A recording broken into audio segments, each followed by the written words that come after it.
the Orville trailer released, and I don't care if this show sucks. I love it. So, the first couple seasons have been have been more Star Trek than the actual Star Trek shows that have been on at the same time, at least until now.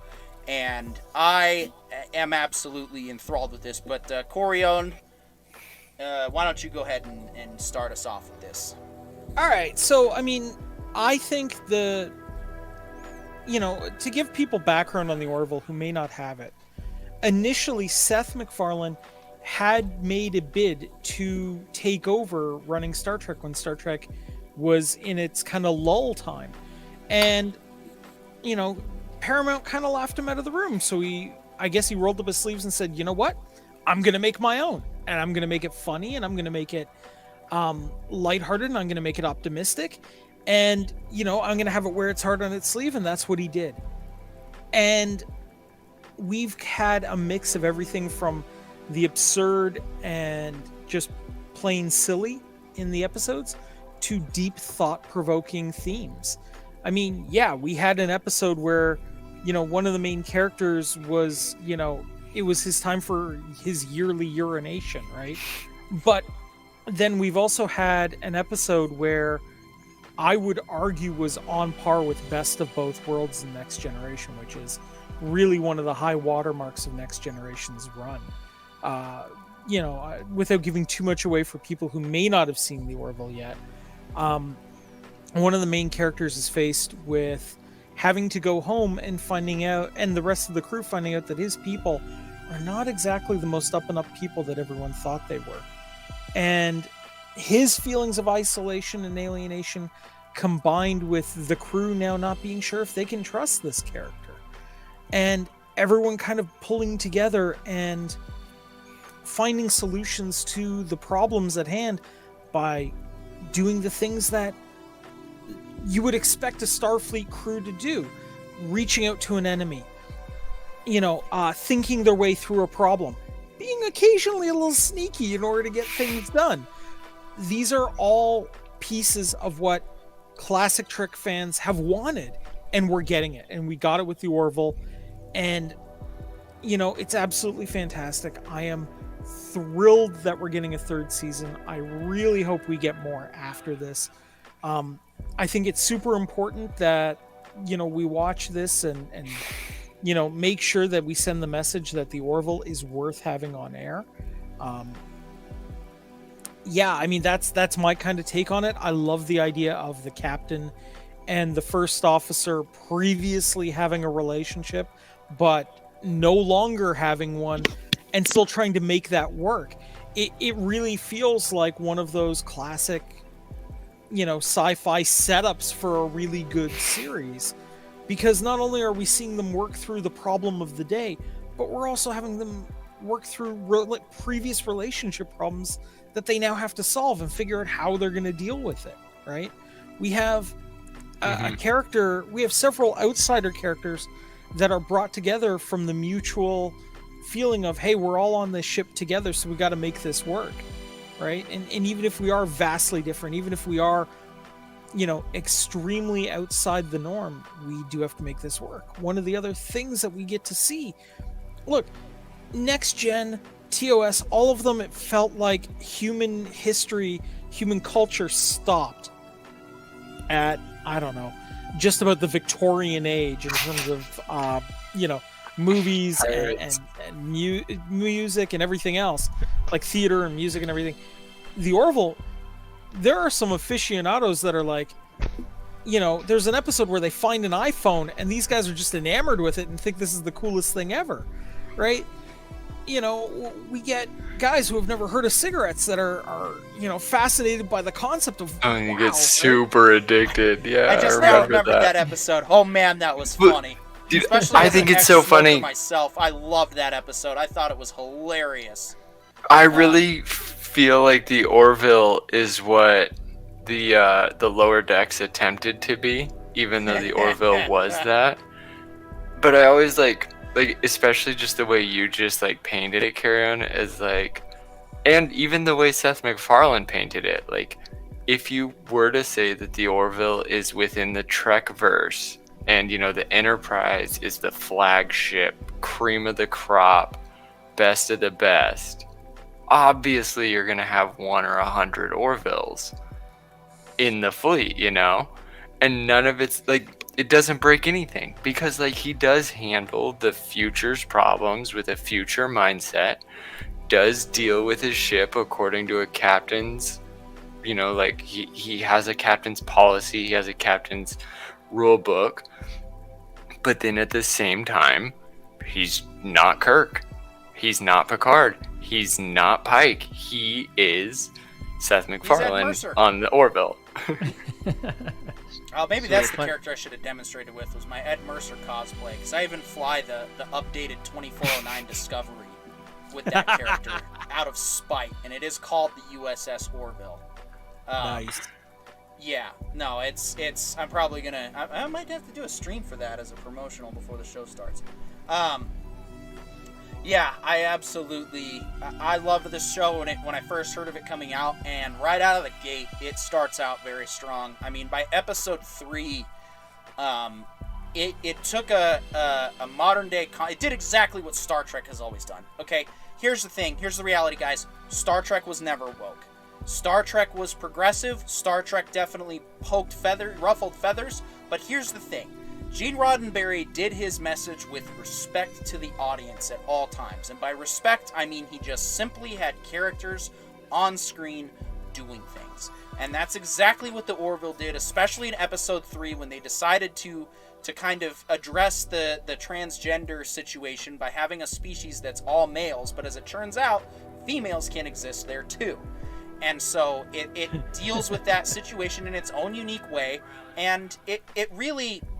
That episode 3, I think, is what really sold the show. Sorry for spoilers, guys. We've had all this time. The funniest thing is you say it's something that Star Trek has always handled, and I would rather say it's something Seth MacFarlane has always handled. Like, as far as shows getting backlash from, like, different groups and all of any left or right, Family Guy somehow never really gets hit, despite, like, and I've rewatched the series 100, 500 times now. And they wreck anybody in terms of whatever party they want to go after, and they go vicious, but they never alienate anybody. And I think Seth MacFarlane has been.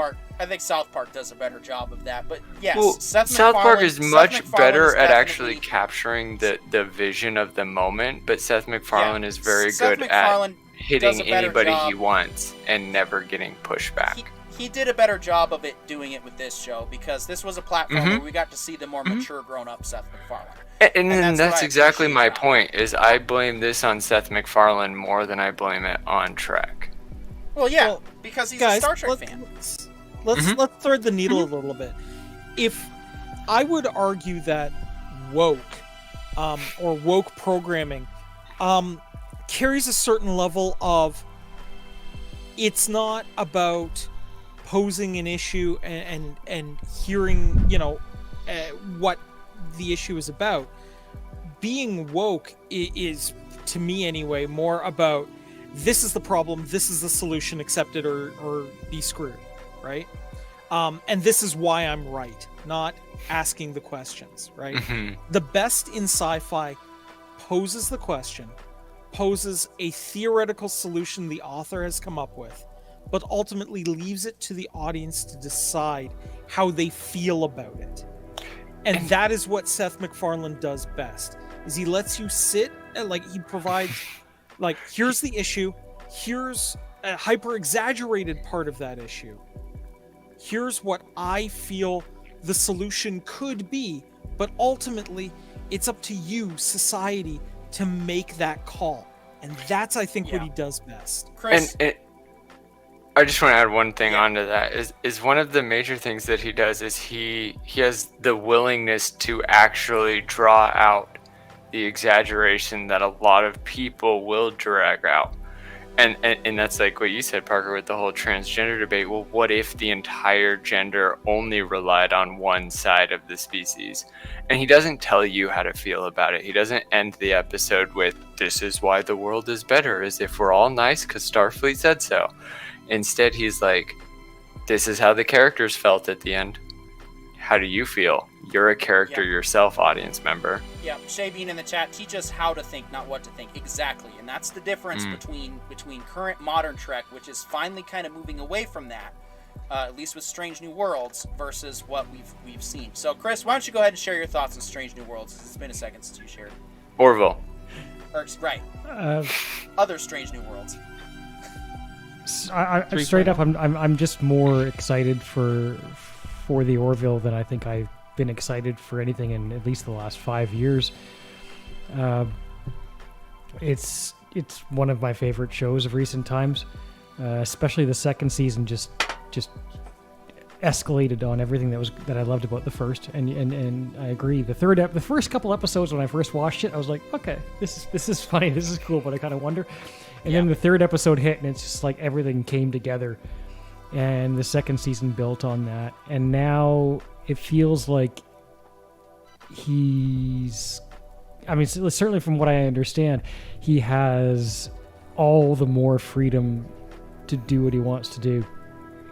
And I hope it's a success. I hope it's as great as I think it will be, and that we get multiple seasons and spin-offs and everything else that we can just dig into.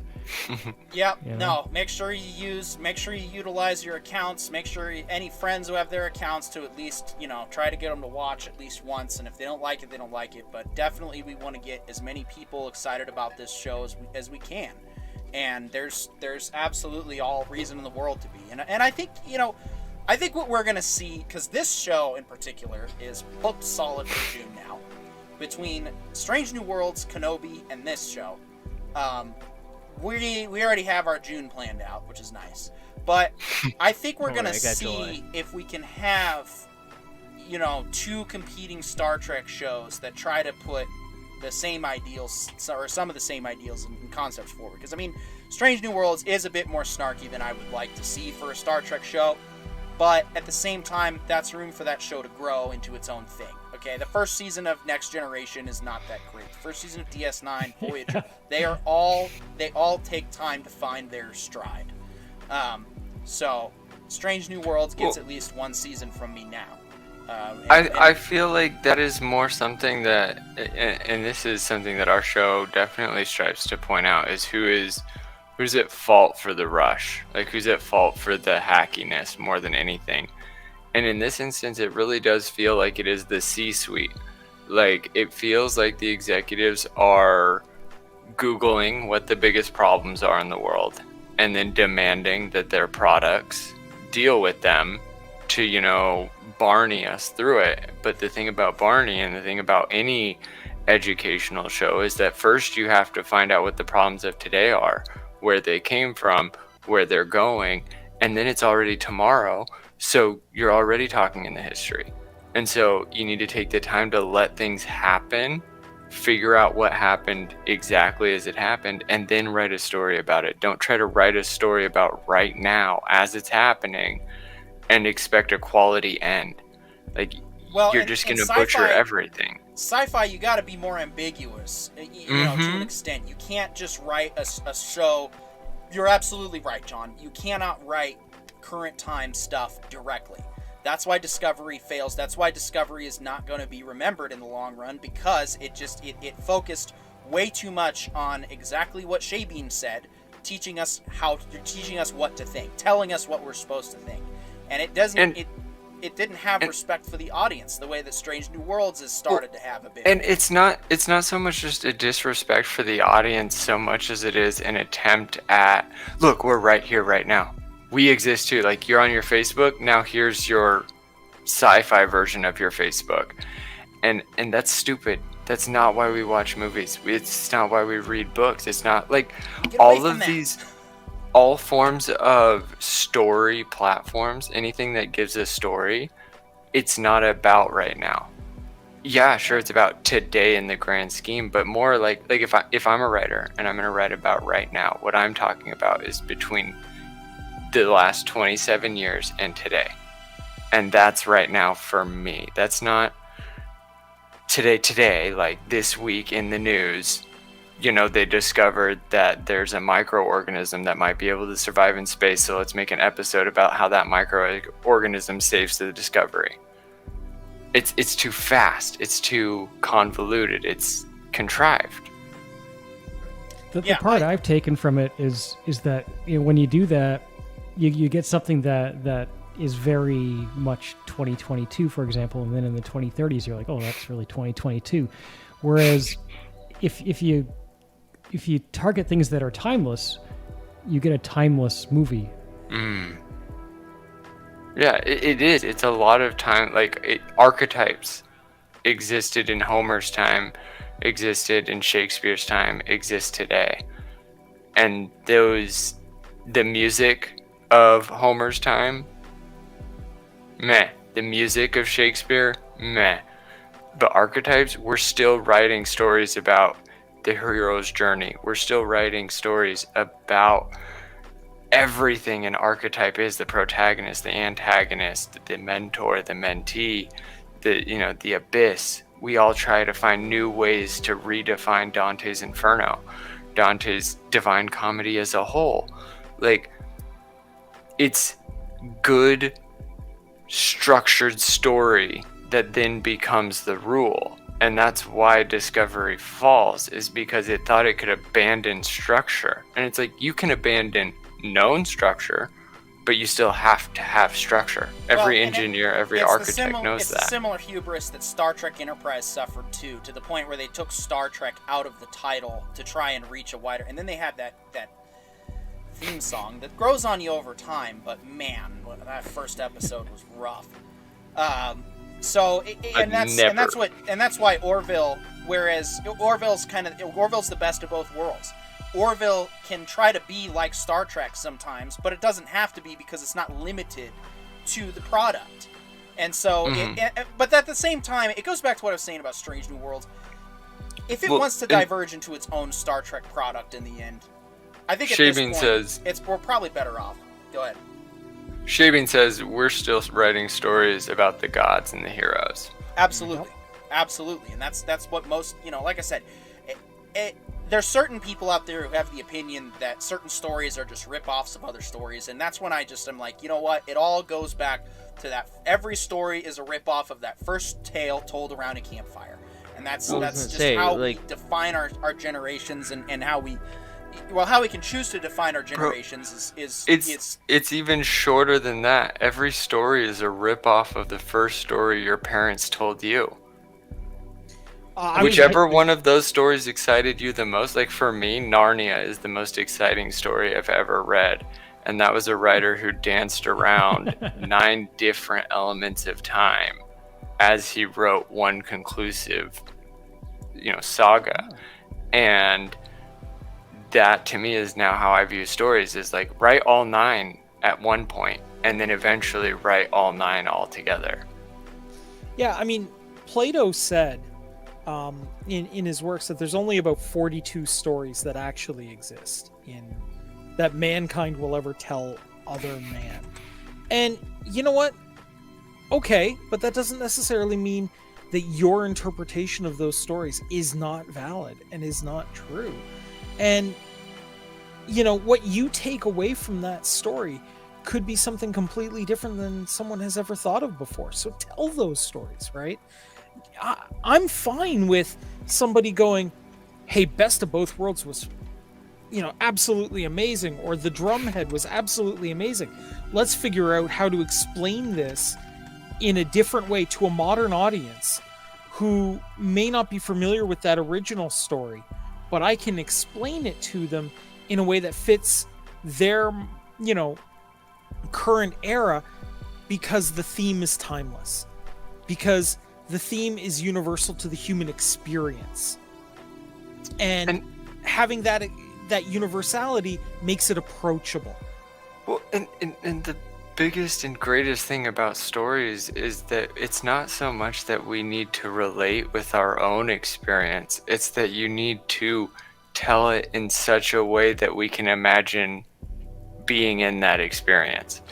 We just need to, like, a lot of these stories nowadays is like, well, I would never get myself in that situation, and then it's 10 seasons later.